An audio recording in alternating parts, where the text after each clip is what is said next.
নাজৰাৰ নমাটি দিহিঙীয়া গাঁৱৰ সদৌ অসম ভাওনা সমাৰোহত লাইট স্থাপন।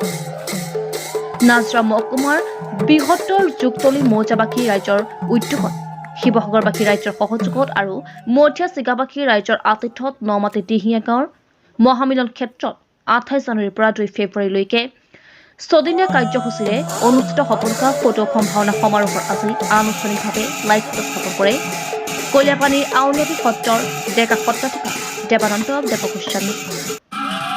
এক সুন্দৰ আধ্যাত্মিক বাতাবৰণত অনুষ্ঠিত হোৱা উক্ত লাইট স্থাপন অনুষ্ঠানত অঞ্চলটোৰ শতাধিক ভক্তপ্ৰাণ ৰাইজে অংশগ্ৰহণ কৰে। এই অনুষ্ঠানভাগী সাফল্যমণ্ডিত কৰাৰ বাবে সমূহ ৰাইজৰ সহায় সহযোগিতা আৰু দিহা পৰামৰ্শ কামনা কৰিছে উদ্যোক্তাসকলে।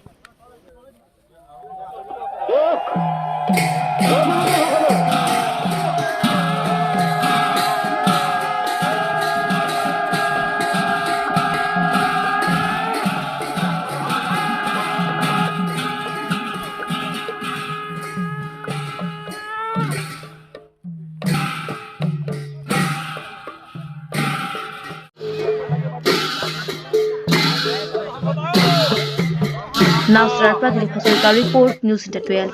আমি ক'বই লাগিব, যিগৰাকী মহাপুৰুষৰ আজন্ম সাধনৰ ফলত আমাৰ অসমীয়া জাতিৰ প্ৰাণ প্ৰতিষ্ঠা হৈছিল। পৰ্বত ভৈয়াম জাতি জনগোষ্ঠী সকলোৰে মিলন ক্ষেত্ৰ কৰিছিল মহাপুৰুষ শংকৰদেৱে, যাৰ কাৰণে ভাওনা সংস্কৃতিকে মূল আধাৰ হিচাপে লৈ মহাপুৰুষগৰাকীয়ে অসমীয়া জাতিটোক একতাবদ্ধ কৰিছিল। কিয়নো ভাওনাত সকলো দিশেই আছে।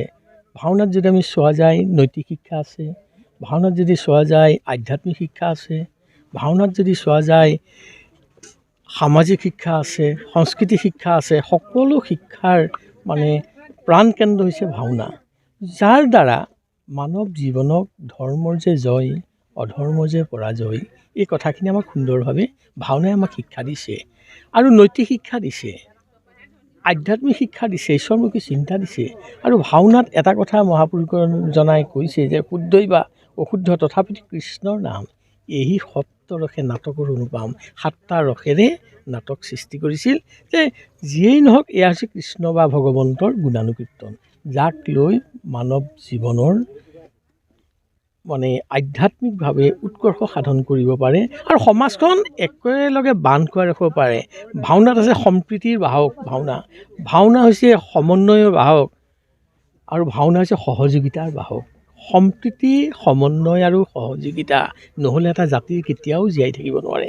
সঁচাকৈ মহাপুৰুষগৰাকীয়ে সকলোকে একত্ৰিত কৰি জাতি ধৰ্ম বৰ্ণ নিৰ্বিশেষে সকলোৱে উপভোগ কৰিব পাৰে, য'ত ধনী দুখীয়া উচ্চ নীচ সকলো একেখন মঞ্চৰ তলতে বহি পেলাই সকলো একেলগে থাকিব পাৰে। এনেকুৱা এখন মঞ্চ আমাক দি থৈ গৈছে।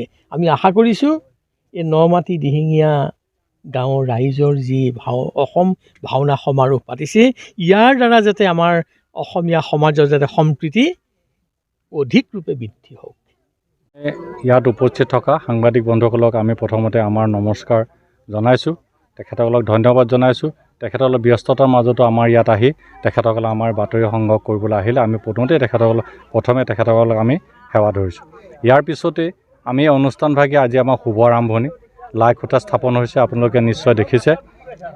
এই লাই খুঁটাভাগী স্থাপন কৰিবলৈ আমাৰ আউনীআটী সত্ৰৰ ডেকা সত্ৰাধিকাৰ শ্ৰী শ্ৰী দেৱানন্দ দেৱগোস্বামীদেৱ আহি আমাৰ ইয়াত উপস্থিত হ'ল। তেখেতে কৰ্মভাগী কৰিলে। তাৰপিছতে তেখেতে সুন্দৰভাৱে ভাওনাৰ যি গতিধাৰা, ভাওনাৰ যি সৃষ্টি, শংকৰদেৱৰ যি অনুপম যি আৰ্হি, সেই কথাখিনি তেখেতে সুন্দৰভাৱে বৰ্ণনা কৰিলে। সেইখিনি আপোনালোকে নিশ্চয় গম পালে। ইয়াৰ আমি এটা কথা ক'বই লাগিব যে ইয়াত প্ৰথম উদ্যোগ লৈছিলে এচাম যুৱকে। সেই যুৱকসকলৰ পৰা বিস্তাৰিত হৈ তেখেতসকলে আমাৰ এই অভাজনক সভাপতিৰ দৰে এক দায়িত্ব দিলে। মোৰ কাষতে আছে প্ৰধান সম্পাদক বিমান দত্তদেৱ আৰু অজয় দত্তদেৱ আছে, কৰ্ণ বৰুৱা আছে, আমাৰ সাংস্কৃতিক বিভাগৰ তৰুণ ভাগৱতীকে আৰম্ভ কৰি কাৰ্যকৰী সভাপতি আমাৰ ইয়াতে আছে দ্বিজেন বৰগোহাঁই, বিনোদ বৰগোহাঁই, বিজয় বৰা, সকলোৰে সমন্বিতে যিসকলে ইয়াত আজি আমি দেখিছোঁ, আজি প্ৰায় বহুত দিনৰ পৰা বিভিন্ন ধৰণে আমি কাম কাজ কৰিছোঁ যদিও আজি প্ৰায় 3-4 দিনৰ পৰা আমি এটা সবল উৎসাহ দেখিলোঁ। আইসকলৰ যুৱকসকলৰ, যিসকলে এই ইয়াত থকা পথাৰখিনি চাফ চিকুণ কৰি এক একাত্মবোধে ভৱিষ্যতৰ দিনত এই অনুষ্ঠানভাগি সফল কৰাৰ ক্ষেত্ৰত তেখেতৰ যি মানসিকতা, আমি সেই মানসিকতাত মই এজন অভাজন হিচাপে, সভাপতি হিচাপে মই নথৈ কৃতাৰ্থ হৈছোঁ। আৰু ভৱিষ্যতৰ দিনত আমি ভাবিছোঁ এই অনুষ্ঠানভাগি সবল হ'ব, সফল ৰূপত আমি প্ৰতিষ্ঠা কৰিব পাৰিম। যিসকলৰ উদ্যোগ আছে আৰু যিসকলৰ সঁহাৰি আছে, বিভিন্নজনৰ বিভিন্ন ঠাইৰ পৰা আমালৈ মতামত আহিছে যে আপোনালোক আগবাঢ়ক, আমি আপোনালোকক এনেধৰণে সহায় কৰিব লাগে। সেই ক্ষেত্ৰত আমি অকণো কৃপণালি নকৰাকৈ আপোনালোকক সহায় সহযোগ আগবাঢ়িম। ঠিক তেনেকৈ আজি আপোনালোক আহি আমাৰ মাজত উপস্থিত হৈ বাতৰি সংগ্ৰহ কৰি যি আমাক উৎসাহিত কৰিছে, সেই ক্ষেত্ৰত আমি আপোনালোকৰ ওচৰত চিৰঋণী হৈছোঁ। আমি এটা কথা ক'বই লাগিব যে এই ভাওনাৰ যি সৃষ্টি, এটা কথা ক'ব লাগিব যে অধৰ্মৰ পৰাজয় ধৰ্মৰ জয়।